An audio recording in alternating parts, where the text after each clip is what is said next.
하나님 말씀은 마태복음 20장입니다.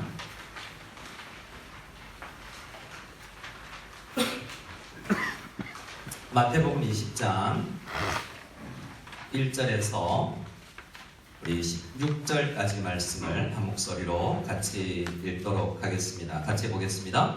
천국은 마치 품꾼을 얻어 포도원에 들여보내려고 이른 아침에 나간 집주인과 같으니 그가 하루 한 데나리온씩 품꾼들과 약속하여 포도원에 들여보내고 또 제3시에 나가보니 장터에 놀고 서 있는 사람들이 또 있는지라 그들에게 이르되 너희도 포도원에 들어가라 내가 너희에게 상당하게 주리라 하니 그들이 가고 제6시와 제9시에 또 나가 그와 같이 하고 제11시에도 나가보니 서 있는 사람들이 또 있는지라 이르되 너희는 어찌하여 종일토록 놀고 여기 서 있느냐 이르되 우리를 품꾼으로 쓰는 이가 없음이니라 이르되 너희도 포도원에 들어가라 하니라 잡을매 포도원 주인이 정직에게 이르되 품꾼들을 불러 나중 온 자부터 시작하여 먼저 온 자까지 삭슬 주라 하니 제11시에 온 자들이 와서 한 데나리온씩을 받거늘 먼저 온 자들이 와서 더 받을 줄 알았더니 그들도 한 데나리온씩 받은지라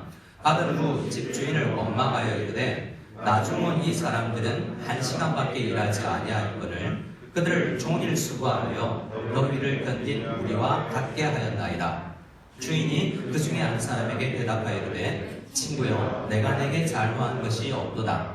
내가 나와 안 데나리온의 약속을 하지 아니하였느냐? 내 것이나 가지고 가라. 나중 온 이 사람에게 너와 같이 주는 것이 내 뜻이니라. 내 것을 가지고 내 뜻대로 할 것이 아니냐? 내가 선함으로 내가 악하게 보느냐? 이와 같이 나중된 자로서 먼저 되고 먼저 된 자로서 나중 되리라. 아멘. 이번 주부터 주일 예배는 매일 성경 주일 본문 예배로 드릴까 합니다. 금요일까지 새벽 예배를 매일 성경 본문으로 하고 또 금요 기도회는 토요일 매일 성경 본문으로 하는데요. 우리 주일 본문까지 함께 다루어서 전체 강해가 이루어질 수 있도록 하려고 합니다. 새벽 기도 우리 교육자들과 함께 우리가 함께 나누어서 말씀을 전하고 있는데요. 여러분 귀한 준비해서 우리 교육자들이 전하는 말씀도 잘 참고해 주시고 함께 같은 본문을 묵상해 나갈 수 있기를 원합니다. 네, 감사합니다. 네, 오늘 본문은 포도원 품꾼의 비유로 잘 알려진 말씀이죠. 그 내용을 파악하기가 그리 어렵지 않습니다. 아마도 많이들 알고 계실 거고요. 어떤 포도원 주인이 이른 아침부터 오후 늦은 시간까지 포도원에서 일할 품꾼들을 찾아서 열심히 다니다가 포도원에 들여보내는 이야기입니다. 정확하진 않지만 이른 아침에 먼저 나갔는데요. 당시 유대인들의 노동 시간들을 생각해보면 오전 6시쯤에 제일 먼저 나간 것 같습니다. 아침 6시쯤에 첫 품꾼들을 만난 것이죠. 그들과 하루 한 데나리온씩 품삯을 약속하고 포도원으로 들여보냈는데요. 오전 9시에 또 나가서 이번에는 상당하게 품삯을 줄 것이라고 약속하자 사람들이 그 약속을 믿고 포도원으로 들어갔습니다. 그리고 낮 12시와 오후 3시에 나가서 만난 사람들에게도 상당한 품삯 줄게 라고 하니 그들도 포도원으로 들어갔죠. 그리고 마지막 오후 5시에 나가보니 거의 샤반, 퇴근 시간이 다 됐는데 아직도 일거리가 없어서 일을 찾지 못한 사람들이 서 있었습니다. 우리 6절과 7절이 그 내용인데요. 우리 6절 말씀, 7절 말씀을 같이 한 목소리로 읽어보겠습니다. 제11시에도 나가보니 서 있는 사람들이 또 있는지라 이르되 너희는 어찌하여 종일토록 놀고 여기 서 있느냐? 이르되 우리를 품꾼으로 쓰는 이가 없음이니라. 이르되 너희도 포도원에 들어가라 하니라. 아멘. 아마도 이 오후 5시에 만난 사람들은 여자들이거나 어린 아이들이거나 이 렘블란트의 그림을 보면 여자도 있고 좀 힘이 없는 사람들도 있는데요. 고용주들이 고용하기 싫어하는 뭔가 힘쓸 만하지 못한 연약한 사람들이었을 것 같습니다. 그런데 포도원 주인은 그들에게도 포도원으로 들어가라 라고 말합니다.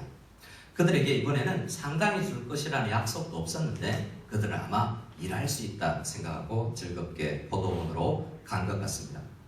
그렇게 마지막 품꾼들이 포도원으로 들어가고 나서 이제 1시간 남짓 지나고 나서 퇴근 시간이 되었습니다. 해가 지고 하루 일과가 끝이 났죠. 그래서 포도원 주인은 그 주인의 일을 맡은 청지기에게 품삯을 품꾼들에게 나누어 주라고 이야기하는데요. 오후 5시에 온 사람부터 시작해서 아침 일찍 오전 6시에 온 사람들까지 역순으로 싹을 주라라고 했습니다. 그런데 이 품삯을 주는 순서가 일반적이지 않지 않습니까? 이 순서로 인해서 품꾼들 사이에 불만이 생겨나기 시작합니다. 가장 늦게 온 사람들이 한 데나리온씩을 받는 것을 보고 먼저 온 사람들의 마음에 어떤 생각이 들었겠습니까? 1시간 일한 사람이 한 데나리온씩을 받는 것을 보고 그 사람들의 먼저 온 사람들의 마음에 어떤 기대 심리가 생겨났습니다. 가장 먼저 온 사람들은 한 데나리온씩을 받기로 하고 일을 시작했지만 1시간 남짓 일한 사람들이 한 데나리온을 받는 것을 보고 우리는 그들은 대신 더 받을 수 있겠구나 라는 생각을 했을 것이 어쩌면 당연해 보입니다. 나머지 사람, 조금 늦게 온 사람들도 포도원 주인이 상당하게 주겠다고 약속은 했지만 적어도 나는 저 사람보다는 많이 받겠지라는 그런 기대를 했을 것입니다. 아마 한번 생각해 보시죠. 우리가 거기 있었다면 제가 1시간 밖에 일 안 했는데 한 데나리온 받았는데 한 20만 원 받았는데 여러분은 어떻게 생각했겠습니까? 오늘날 우리는 최저시급, 주 5일 노동, 추가 근로수당, 자반 이런 데 익숙하죠. 노동법에 아주 익숙하지 않습니까? 그래서 어쩌면 이 비유 속의 품꾼들보다 우리가 그 현장에 있었다면 더 따지고 들었을 가능성도 있죠. 이 상황에 대해서 먼저 온 사람들의 입장과 포도원 주인의 입장이 대립되는데요. 오늘날도 노사가 대립하는 가장 큰 주제 중에 하나가 임금 협상 아니겠습니까? 그 둘의 입장을 오늘날의 입장으로 한번 생각해 보면서 읽어도 되겠습니다. 먼저 노동자들의 입장을 한번 생각해 볼까요? 우리 9절, 12절입니다. 9절에서 12절 말씀을 같이 읽어 보겠습니다. 제11시에 온 자들이 와서 한 데나리온씩을 받거늘 먼저 온 자들이 와서 더 받을 줄 알았더니 그들도 한 데나리온씩 받은지라. 받은 후 집주인을 원망하여 이르되 나중 온 이 사람들은 1시간밖에 일하지 아니하였거늘 그들의 종일 수고하며 더위를 견딘 우리와 같게 하였나이다. 먼저 온 사람들의 주장이 뭡니까? 제일 나중에 온 사람들이 그 사람들은 일하기도 좋은 서늘한 시간에 왔다고 이야기하는 것이고요. 그리고 1시간밖에 일하지 않았다는 것을 지적합니다. 그리고 자기들은 그들에 비하면 더운 날씨도 견디고 그리고 더 긴 시간을 노동했다고 주장하는 거죠. 그러니 공정하지 않다라는 것입니다. 그리고 늦게 온 사람들에게 그렇게 넉넉하게 대우해 주려면 1시간밖에 일한 사람에게 넉넉하게 대우해 주려면 우리에게도 약속했던 것보다 더 넉넉해야 되는 거 아니냐. 이 넉넉함도 왜 차별이 있는 것이냐라고 따지는 것입니다. 자, 이제 포도원 주인의 입장을 한번 보겠습니다. 13절에서 15절 말씀인데요. 13절에서 15절 말씀 또 같이 읽어보겠습니다. 주인이 그 중에 한 사람에게 대답하여 이르되 친구여 내가 내게 잘못한 것이 없노라. 내가 나와 한 데나리온의 약속을 하지 아니하였느냐? 내 것이나 가지고 가라. 나중 온 이 사람에게 너와 같이 주는 것이 내 뜻이니라. 내 것을 가지고 내 뜻대로 할 것이 아니냐? 내가 선함으로 내가 악하게 보느냐? 아멘. 이렇게 주인의 입장을 예수님께서 말씀하셨습니다. 주인은 제일 이른 시간에 포도원에 들어온 사람들 중 한 사람에게 이렇게 말한 것입니다. 한 데나리온의 약속을 했고 나는 그 약속을 지켰고 나중에 온 사람들에게는 그러한 약속이 없었지만 주인으로서 내가 주고 싶은 만큼 주었는데 무슨 잘못이냐라는 거죠. 말을 들어보면 어떻습니까? 여러분, 노동자 측이 옳습니까? 주인 쪽이 옳습니까? 여러분 같으면 어떻겠습니까? 말을 들어보면 제가 생각할 때는 양쪽이 다 일리가 있어요. 오늘날 노동쟁의를 가면 아마도 노동자 측이 이길 것입니다. 상식 수준에서 판단한다면 사실 어느 쪽도 완전히 잘못됐다고 이야기하기 어렵죠. 주인이 자기 돈으로 자기 마음대로 쓰겠다는데 누가 뭐라고 이야기하겠습니까?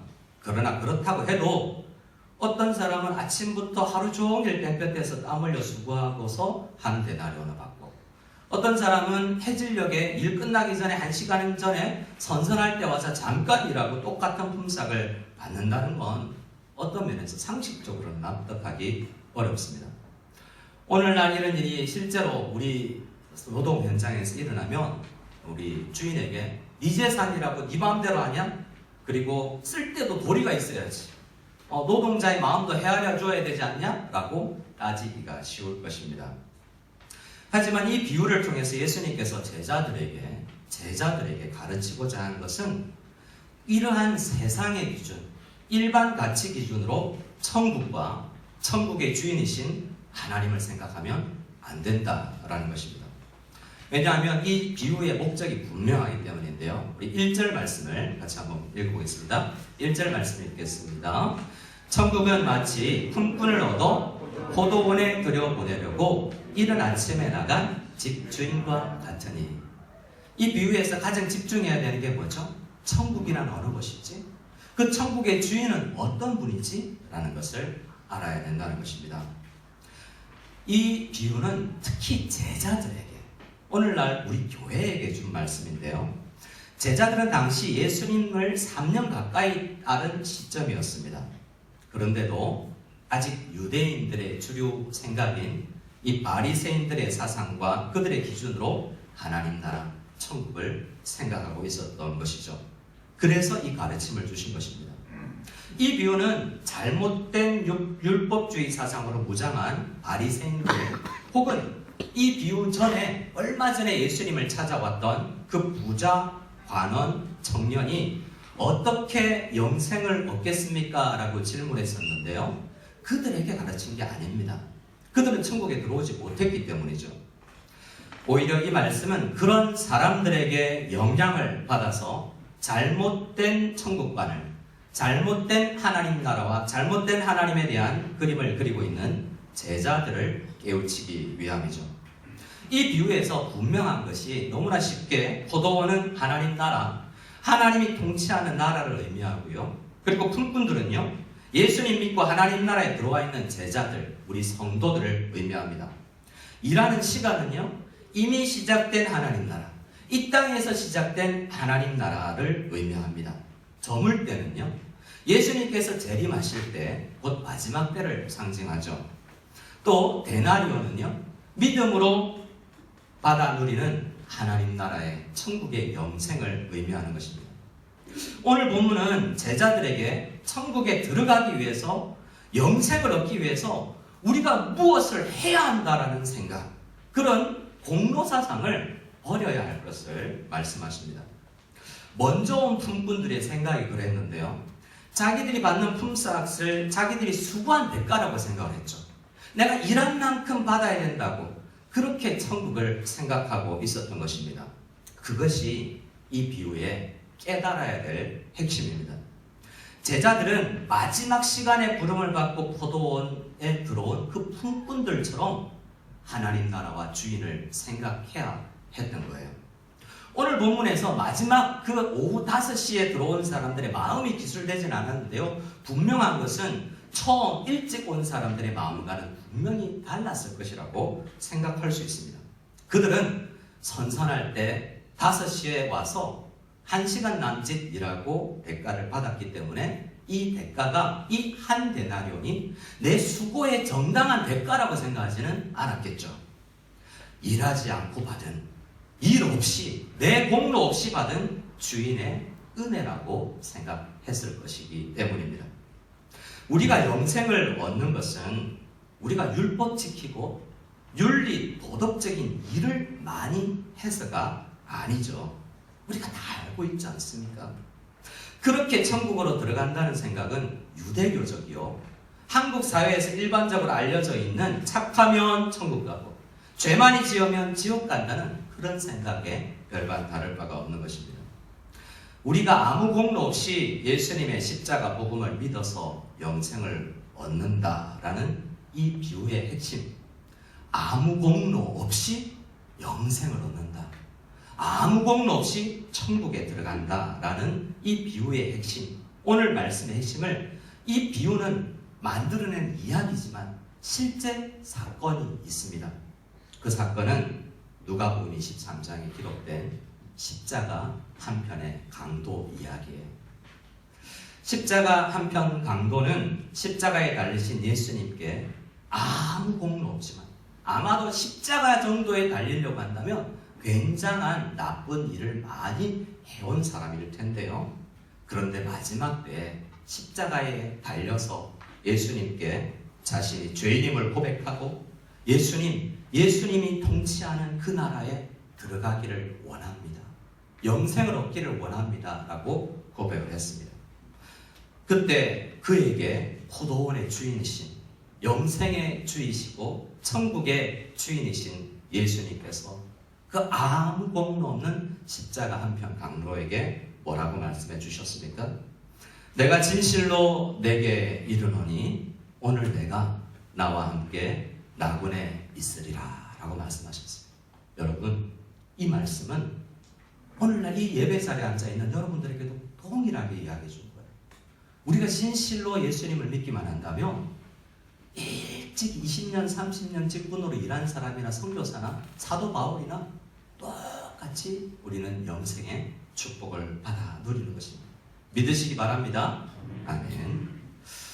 자, 포도원에 마지막 들어간 품꾼들, 마지막 시간에 들어간 품꾼들, 그들은 포도원 주인을 처음 만났을 때 이렇게 주인에게 이야기를 했는데요. 우리 7절 말씀을 같이 한번 읽어보겠습니다. 7절 말씀입니다. 우리 포도원 주인이 그들을 만나서 왜 서 있냐? 라고 물었을 때 이렇게 이야기하죠. 같이 읽겠습니다. 이르되 우리를 품꾼으로 쓰는 이가 없음이니이다. 이르되 너희도 포도원에 들어가라 하니라. 이 사람들의 이야기가 뭡니까? 우리를 품꾼으로 써줄 사람이 없어요. 아무도 불러주는 사람이 없습니다. 라고 할 때 포도원 주인이 너 들어가라 라고 이야기했죠. 데려가 보아야 일을 제대로 할 것 같지도 않은 사람들이, 재고실 못할 사람들로 보이기 때문에 아무도 찾지 않았던 거 아니겠습니까? 이 저들의 말은 대접받지 못하는 쓸모없는 인간, 취급당하는 저들의 비참한 죄인의 형태를, 현실을 이야기하는 것입니다. 마태복음에서 오늘 20장에 오기 전까지 줄곧 이야기해 온 게 있습니다. 영생의 문제에 있어서는, 천국의 문제에 있어서는 어린아이와 같이 자신이 아무런 능력이 없다라는 자세, 천국에 들어가기 위해서는 난 아무 공로가 없습니다라고 가지는 그 어린아이의 자세가 오히려 천국으로 들어가게 되고요. 자기를 부인하고 나를 따르라고 했을 때 그 자기를 부인하는 자세이고요. 자신의 죄를 고백하고 주님의 도우심과 긍휼을 바라는 이 마음의 상태, 마태복음 5장 산상수훈에서는 심령이 가난한 자들은 복이 있나니 천국이, 영생이 저들의 것이다 라고 말씀하셨습니다. 이런 마음의 상태가 천국 백성들의 마음의 상태여야 된다는 거죠. 십자가의 한편의 강도도 지금 낙원에 있습니다. 그리스도를 위해서 평생을 바치고 목숨 바쳐 일한 베드로, 요한, 이 복음서를 쓴 마태 다 순교했죠. 물론 요한 사도는 순교가 아니라 오래도록 큰 교회의 짐들을 지고 나가면서 많이 고생을 하며 사역을 했습니다. 사도 바울은 어떻습니까? 매맞는 수고, 강도와 산의 위협들을 겪으면서 사역했지 않습니까? 근데 그들과 똑같은 은혜가 십자가 한편의 강도가 누리는 것입니다. 이것이 영생의 축복이죠. 하나님 나라에 들어가는 것은 믿음만을 가지면 공짜로 누구든지, 큰 자든 작은 자든 남자든 여자든 부자라든지 가난한 사람이든지 유대인이든지 이방인이든지 하나님의 은혜로 값없이 부르심을 받아 들어가는 나라인 것입니다. 그리고 이 땅의 하나님 나라 이미 시작되어서 그 마지막 때를 바라보고 있는 그 나라에 우리도 들어와 있는 것입니다.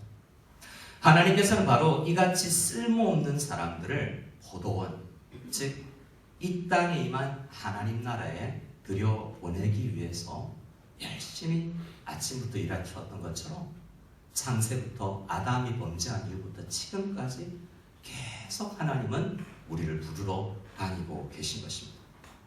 그들에게 우리를 그 하나님 나라에 이 영생에 들여다보내면서 우리에게 기대한 것이 있습니다. 그것이 뭐냐 하면 땅 물려 땅 파고 포도원에 와서 교회에 와서 하나님 나라에 들어와서 부름받았을 때 땅 파고 거름 주고 잡초 제거하고 그래서 포도원이 더 풍성해지죠. 하나님 나라가 더 풍성해지죠. 이 땅에 시작된 하나님 나라가 더 풍성해져서 열매를 맺는 것을 보면서 보람을 얻을 수 있도록 그런 일꾼으로 우리를 부른 것입니다. 그래서 이 땅에 하나님 나라를 세워가는 귀한 일에 이 동참하게 되는 것 자체가 은혜인 것입니다. 하나님 나라에 들어와서 일하는 것이 은혜라고 오늘 본문은 이야기해 주고 있는 것이죠. 그런데요, 이 비유를 직접 들었던 제자들도 당시에는 이 비유의 의미를 깨닫지 못했습니다. 한참이 지나서야 깨닫게 되었어요. 오늘 본문에 나와 있지는 않지만 바로 앞 본문인 19장 27절에 사실 이런 질문 때문에 이 비유를 해주신 것인데요. 베드로는 예수님께 이렇게 물었습니다. 19장 27절을 제가 읽어드립니다. 이에 베드로가 대답하여 이르되 보소서 우리가 모든 것을 버리고 주를 따라싸운데 그런즉 우리가 무엇을 얻겠습니까? 무엇을 얻으리까? 라고 예수님께 공로를 드러내는 질문을 하지 않습니까? 이렇게 질문하는 베드로는 지금 포도원에 일찍 들어왔던 아침 일찍 내가 다 버리고 아침 일찍 들어와서 수고 많이 했죠? 라는 이 포도원 일찍 들어온 포도원 분의 삶의 자세라고 할 수 있습니다. 그런 자세로 천국을 바라보고 있는 것이죠. 우리가 이렇게 열심히 일했으니 뭔가 얻어야죠 라는 자세인 것이죠. 그런데 그 베드로에게 예수님께서는 어떻게 이야기해 주시는지 아십니까? 19장 28절에 이렇게 말씀해 주십니다. 책이 있으신 분들은 잘 읽어주시고 잘 들어주시면 감사하겠습니다. 19장 28절을 제가 읽어드립니다. 예수께서 이르시되 내가 진실로 너에게 이르노니 세상이 새롭게 되어 인자가 자기 영광의 보좌에 앉을 때에 나를 따르는 너희도 12보좌에 앉아 이스라엘 12지파를 심판하리라. 이 비유는요, 이 예수님의 말씀은 너희가 나중에 천국 갔을 때 내 보좌가 있는데 내 앞에 다른 사람들보다 나를 일찍 따라다니지 않았던 사람들보다 더 큰 의자 만들어줄게, 더 큰 집 줄게 라는 이야기가 아니에요. 예수님께서 부활하셔서 이제 교회가 시작될 때 그때 하나님 예수 그리스도께서 실제로 통치하시는데 진정으로 통치되는 교회가 시작되는데 그때 교회에서 나와 같이 일할 수 있는 은혜를 줄게. 다스린다는 것은 내가 다스리는 나라에 너희도 함께 일할 수 있는 은혜가 있을 것이다 라는 약속인 것입니다. 예수님께서 부활하시고 나서 성령을 보내신 이후에 세워진 교회에서 일할 것이라는 말씀이죠.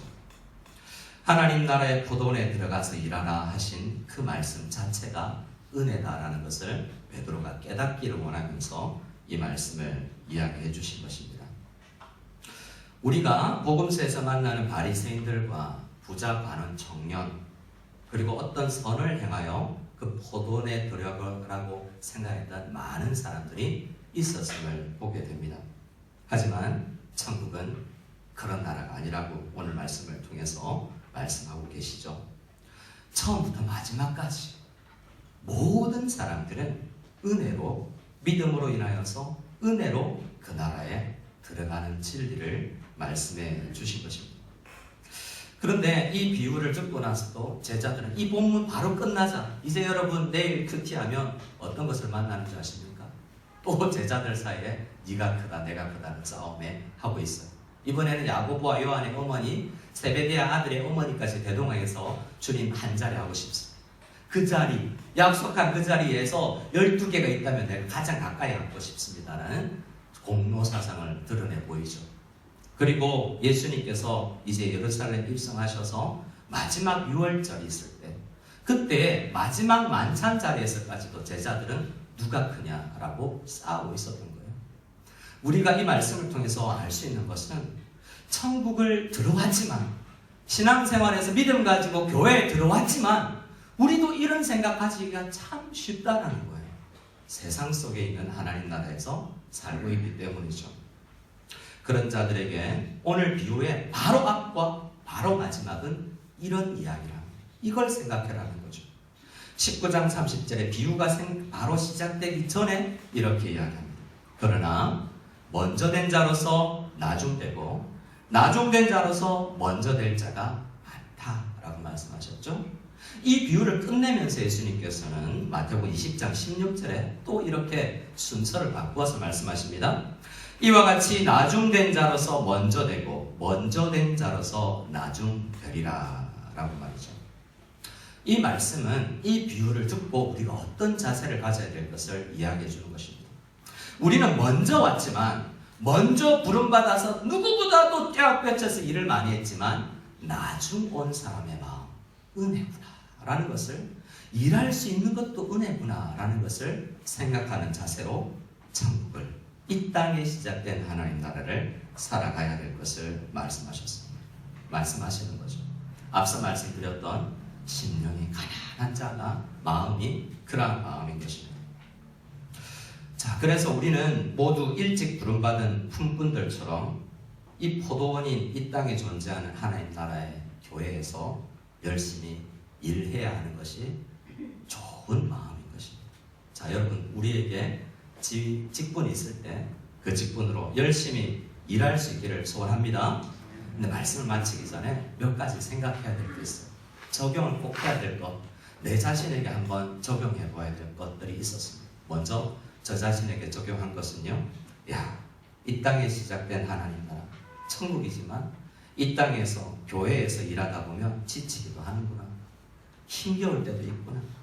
떼약볕이 쨍쨍 비치는 그때도 일해야 될 때가 있구나 라는 생각이에요. 이 사람들은 아침 일찍 와서 열심히 일했습니다. 누구보다도 열심히 일했는데요, 일하다 보면 지칠 수가 있죠. 낙담할 때가 있지 않겠습니까? 신앙생활 하다 보면, 교회 일들 하다 보면 많은 일들로 인해서 지칠 때가 있습니다. 그럴 때는 어떻게 해야 될까요? 나중 온 사람들이 도와줘야 됩니다. 나중에 온 사람들이 먼저 온 사람 열심히 누구보다도 먼저 저 사람은 5시, 6시 왔대. 좀 쉬세요. 그늘에 좀 쉬시면 제가 일하겠습니다. 라는 그 마음을 가져야 되고요. 잠시 쉰 사람은 또 어떻게 해야 되겠습니까? 내가 쉬고 저 사람과 함께 일해야 되겠다는 생각을 가지는 것이 마땅하죠. 지친 사람들은 지치지 않고 사역했던 대표적인 인물 사도 바울. 그 사도 바울이 어떻게 힘을 얻으면서 이 하나님 나라의 사역을 열심히 해나갔는가를 생각해 볼 필요가 있습니다. 에베소서의 1장에서는요, 하나님의 은혜구나, 내가 부름받은 것이 하나님의 은혜구나 라고 풍성한 은혜를 날마다 생각했고요. 그리고 고린도전서 15장, 여러분 오늘 가정에서 고린도전서 15장을 읽으면서 이 말씀을 다시 묵상하는 은혜가 있기를 원합니다. 고린도전서 15장 이 부활장에 보면요, 예수님께서 부활하셔서 먼저 게바에게 보이시고 또 500여 형제에게 보이시고 또 많은 사람들이 그때까지 살아있었는데 제일 마지막에 나 같은 죄인을, 나 같은 사도라 칭함받기에 힘겨운 교회를 박해했던 마지막에 나를 만나주셨다라고 생각하면서 이렇게 고백합니다. 그러나 내가 나 된 것은 하나님의 은혜로 된 것이니 내게 주신 그 은혜가 헛되지 아니하여 내가 모든 사도보다 더 많이 수고하였으나 지금 일하고 있는 이것도 내가 한 것이 아니요 오직 나와 함께 하시는 하나님의 은혜다라고 고백을 하는 거죠. 교회 안에 시작할 때도 은혜요, 진행 중에도 은혜요, 힘있게 살 수 있는 것이 은혜입니다 라고 고백할 수 있는 사람이 많아야 될 텐데, 특별히 혹 지치거나 힘겹거나 떼학볕에 좀 쉬고 싶다라는 생각이 들 때에 모든 것이 인생 전체를 돌아보면 은혜밖에 없다라는 이 고백을 할 수 있는 우리가 될 수 있기를 원합니다. 또요, 성도님들 만나보면요, 늦게 예수님을 믿습니다. 저희 어머니처럼 60 넘어서 70 가까이에 예수님 만난 분들도 4번입니다. 네. 늦게 부르심 받은 분들은 이런 이야기를 가끔 해요. 왜 나를 좀 일찍 불러주지 않으셨을까? 나 정말 일찍 왔으면 더 건강했을 때, 더 물질 있을 때, 내가 달란트 있지만 그 발휘할 수 있는 기회 있을 때 나를 불러주셨으면 참 좋았을 텐데 라는 생각을, 참 귀한 생각이죠. 그런 생각하시는 분들 참 귀한 생각이지만 왜 나를 늦게 불러주셨어요? 라고 원망할 필요가 없습니다. 하나님의 전체 계획을 보면요, 아침에 일찍 부르신 이유가 있고, 중간에 부르신 이유가 있고, 연약하게 마지막에 불러주신 이유도 있는 거예요. 그 포도원 주인이 어떤 분인지 알면 먼저 불림을 받아도 은혜요, 나중에 불림을 받아도 은혜라는 것을 생각하고, 나중된 나도 뭔가 더 요긴하게 쓰이기도 하는 거예요. 내가 연약하지만 하나님 나라 천국 안에서는 귀하게 쓰임받을 수도 있구나라는 생각을 하시고 모두가 은혜다라고 고백할 필요가 있습니다. 그리고 마지막은요, 아직 부름받지 않은 것 같은 사람들을 향해서 생각하는 거죠. 나는 부름받아서 일하고 있는데, 지쳐 있더라도 하나님 나라에 들어와 있는데 우리 아버지, 우리 어머니, 내 친구들, 내가 그렇게 어릴 때는 신앙생활 열심히 했는데 지금은 교회 안 다니는 자녀들 바라보면서 보통 푸른꾼 들어와 있나? 라는 생각을 할 때가 있습니다. 주님은 마태복음에서 그런 사람들에게 이렇게 말해주는 거예요. 이제 너희가 초청해. 마태복음 28장은 어떻게 끝납니까? 내가 다스린다. 내가 다스리되 보이지 않지만 너희와 영원히 끝까지 세상 끝날까지 함께할 거야. 이제는 너희가 초청해야 돼.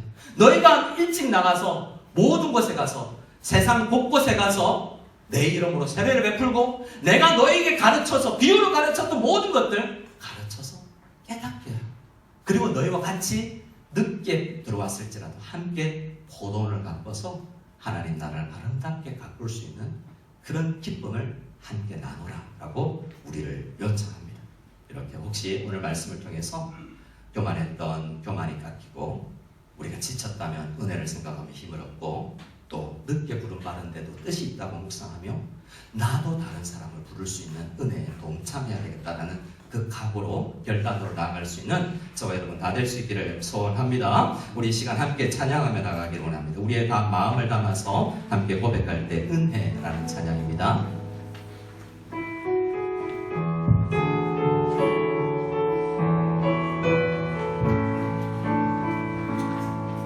내가 누려왔던 모든 것들이, 내가 지나왔던 모든 시간이, 내가 걸어왔던 모든 순간이 당연한 건 아니라 은혜였소. 아침 해가 뜨고 저녁에 노을, 봄의 꽃향기와 가을의 열매, 변하는 계절의 모든 순간이 당연한 것 아니라 은혜였소. 모든 것이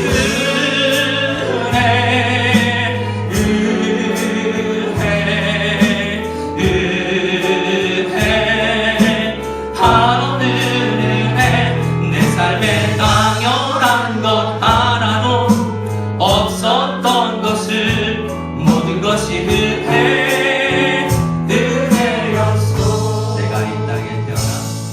내가 이 땅에 태어나 사는 것, 어린아이 시절과 지금까지 숨을 쉬며 살며 꿈을 꾸는 삶, 당연한 것 아니라 은혜였소. 내가 하나님의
은혜 은혜 모든 것이